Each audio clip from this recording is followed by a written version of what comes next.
और अच्छी खबर यह है कि एसएक्स निफ्टी अगर आप देखें भले ही नीचे हो, लेकिन एचएसबीसी ने, अगर आप देखें ग्लोबल ब्रोकरेज फर्म एचएसबीसी ने भारत की रेटिंग बढ़ाकर अब ओवरवेट की है और दुनिया के सभी बाजारों की तुलना में भारतीय बाजार निवेश के लिहाज से बेहतर है। जीडीपी में सुधार और कैड में अगर आप देखें गिरावट देश के लिए इस वक्त सबसे एक अच्छी और एक सकारात्मक परिस्थिति। और Q4 नतीजे उन्होंने कहा कि अनुमान से थोड़े से खराब रहे हैं, लेकिन फिर भी अर्निंग पोटेंशियल्स उनको काफ़ी अच्छे दिखाई देते हैं। और साथ ही साथ उन्होंने बात जो कही कि डोमेस्टिक इंडिकेटर्स जो हैं, जो घरेलू अगर आप देखें जो संकेत हैं और सूचक जो हैं वो इस वक्त अच्छे लग रहे हैं। तो उन्होंने भारतीय बाजारों को सबसे बेस्ट सर्कमस्टेंसेज में प्लेस्ड पाया है। तो अच्छी खबर, थोड़े से गिरते हुए, थोड़े से नरम, थोड़े से अगर आप देखें गिरावट के साथ जो सिंपली कारोबार कर रहा था, माइट भी एक साइकोलॉजिकल इंपैक्ट नजर आएगा। लेकिन अब इस खबर से बाहर निकलते हैं और इस खबर से बाहर निकल के एक बड़ी खबर पर चलते हैं और वो है मोदी सरकार के कैबिनेट का विस्तार आज होगा और नए कैबिनेट की जो एग्जैक्टली पिक्चर है वो कैसी होगी, कौन से चेहरे आएंगे,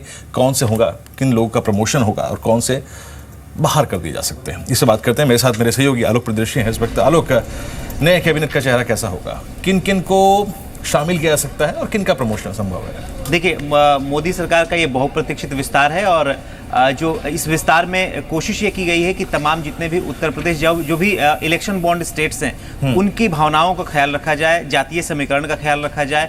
इन तमाम चीज़ों का ख्याल रखते हुए इस वक्त जो करीब 19 नामों को इस मंत्रिमंडल में जगह दी जाएगी। उसमें अगर देखें तो जो कंफर्म जिनकी सीट है या कंफर्म कह सकते हैं, उसमें आप देख सकते हैं कि कैबिनेट सेक्रेटरी की चिट्ठी है, ये एस एहलुवालिया है जो बहुत ही बीजेपी में बहुत सीनियर नेता हैं। इनको एमओएस के लिए बुलाया गया है, 11 बजे उनको बताया गया है, 20 मिनट पहले के लिए बुलाया गया है। तो ये एस एहलुवालिया है, माना जा रहा है कि इनको कॉर्पोरेट अफेयर्स में एमओएस की जगह दी जा सकती है।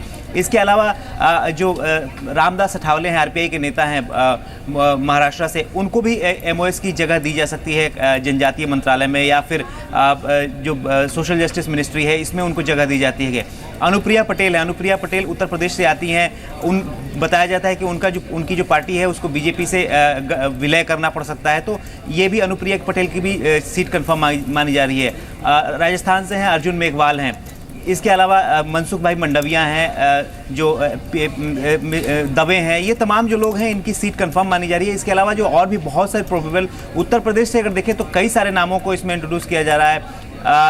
इसमें शरद गुप्त हैं जो कि इलाहाबाद से सांसद हैं, उनका भी नाम चल रहा है।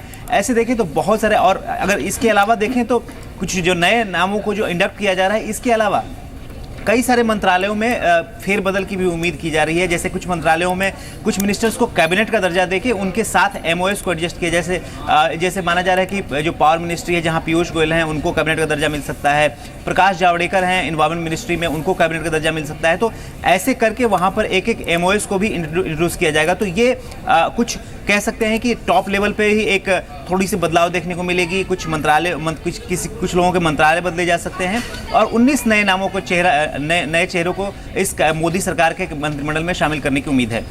जी, चलिए शुक्रिया आलोक आपका इस पूरी ही जानकारी के लिए। तो आज जो कैबिनेट रीशफलिंग होनी है उसमें कई चेहरों को जगह मिल सकती है। कुछ नाम यहाँ पर बताए भी आलोक ने। एस अहलुवालिया जो कि पार्टी वेटरन रहे भी हैं, सांसद है दार्जिलिंग से, उनको कॉर्पोरेट अफेयर्स मिनिस्ट्री में एमओएस बनाया जा सकता है।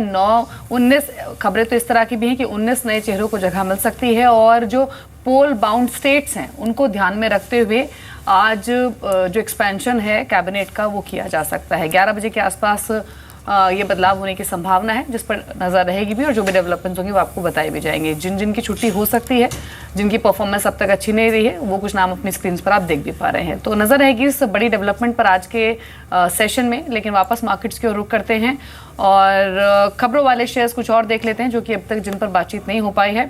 पूरे फर्टिलाइजर स्पेस पर आपको फोकस करना है आज के सेशन में। हालांकि बीते कुछ सेशंस में हमने देखा है कि जीएनएफसी, जीएसएफसी जैसे कुछ सिलेक्टेड स्टॉक्स रहे हैं जो कि परफॉर्मर्स रहे हैं। आज खबर है कि डैप आधारित फर्टिलाइजर कीमतों में 2500 पर टन की कटौती की गई है और एनपीके आधारित फर्टिलाइजर कीमतों में 1000 पर टन की कटौती की गई है। लेकिन जीएनएफसी स्टॉक पर एक कमेंट ले लेते हैं। सुब्रा, फर्टिलाइजर स्पेस से जीएनएफसी पर आपकी राय क्या है? ठीक ठाक परफॉर्मर रहा है बीते कुछ सेशंस में और इंपॉर्टेंट ये है कि टेक्निकली भी स्ट्रांग लग रहा है और वॉल्यूम बेस्ड बाइंग शेयर में इमर्ज हुई है। क्या करना चाहिए आज के सेशन में? कुछ स्ट्रैटेजी बनानी चाहिए या फिर नहीं?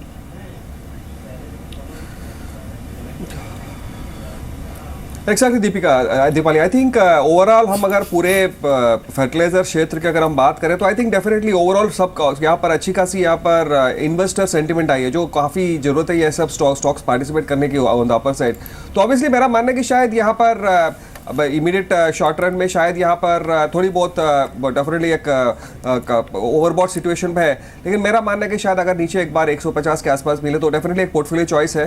तो I think long term bet definitely बनने की पूरी ये अच्छी खासी काउंटर है। और आई थिंक इसमें डेफिनेटली एक इन्वेस्टर इस क्षेत्र में जिनको चुनने का शायद GNFC, GSFC, Chambal fertiliser, I think ये 3 काउंटर मेरी तरफ से आई थिंक एक इन्वेस्टमेंट कैंडिडेट हो सकते हैं। सुब्रा के दिमाग में पता नहीं क्या चल रहा था। दीपिका कैसे याद आ गई सुब्रा आपको?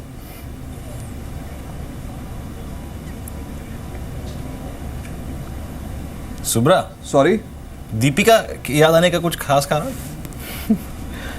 जी नहीं, सिमिलर नेम्स है ना दीपाली और दीपिका, तो थोड़ा कंफ्यूजन हुआ होगा सुब्रा को। नहीं, एक्चुअली बहुत फेमिलियर नेम है दीपाली, दीपिका, तो आई थिंक माफी चाहूंगा। ऑफ कोर्स दोनों अच्छे नेम है, लेकिन नहीं, मैं इसलिए जोड़ना चाह रहा था कि कल क्योंकि सुल्तान जरूर रिलीज होने वाली है ना, थोड़ा छौंक उसका भी लगा लेते हैं, एग्जीबिशन स्टॉक्स को भी देख लेते हैं एक बार।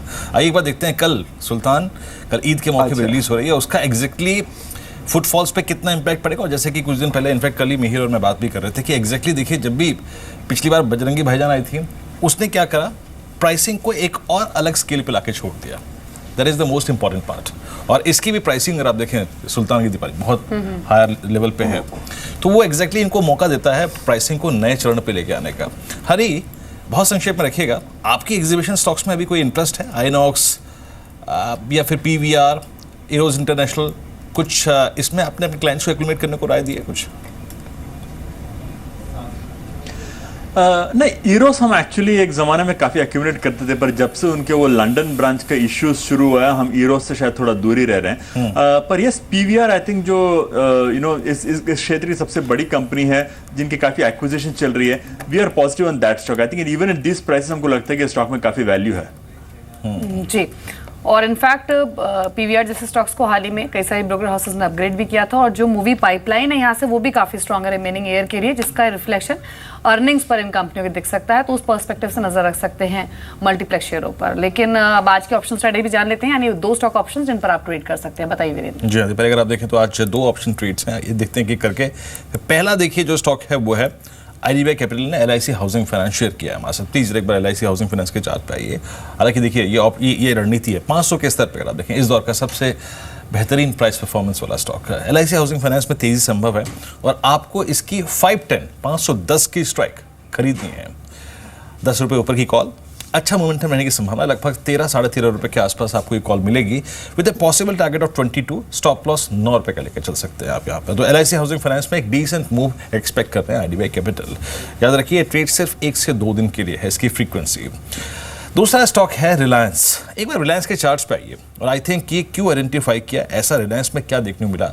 रिलायंस कल 986, देखिए 986 के प्राइस पे एक एक्सपेक्टेशन बढ़ा दी है कि दस्तक दे रहा है 1000 पे, और वो एक ट्रेडिंग की अपॉर्चुनिटी होती है हमेशा, 1000 के ऊपर 1000 के नीचे। स्ट्रेंथ वीकनेस, 1000 की आपको कॉल खरीदनी है करीब 19 रुपये 60 पैसे के आसपास। स्टॉप लॉस करीब 13 रुपये का रखिए, और करीब 32 रुपये का लाश। ये 2 ऑप्शन ट्रेड IDBI कैपिटल हमारे साथ शेयर किए, LIC हाउसिंग फाइनेंस और रिलायंस।